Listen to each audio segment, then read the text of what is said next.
Tunaenda kwenye uchaguzi Oktoba. Tunaenda kwenye uchaguzi Oktoba kuchagua wabunge, kuchagua madiwani, na kumchagua rais umpendaye.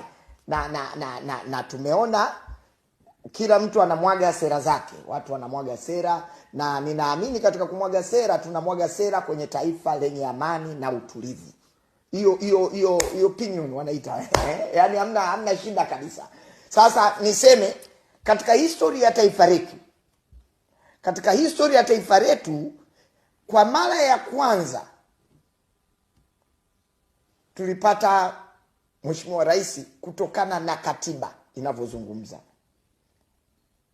Kutokana na katiba, mama yetu mpendwa Daktari Samia Suluhu Hassan akawa rais wa Jamhuri ya Muungano wa Tanzania.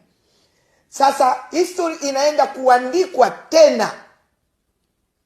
Narudia, history inaenda kuandikwa tena kwa maamuzi ya Watanzania kumchagua Daktari Samia Suluhu Hassan. Ndio rais wa kwanza atakachaguliwa katika taifa la Tanzania kwa kupigiwa kura na Watanzania, lakini vile vile ndio rais wa kwanza kwa Tanzania ambaye ataheshimisha wakina mama wote kuwa rais wa kwanza mwanamke Tanzania.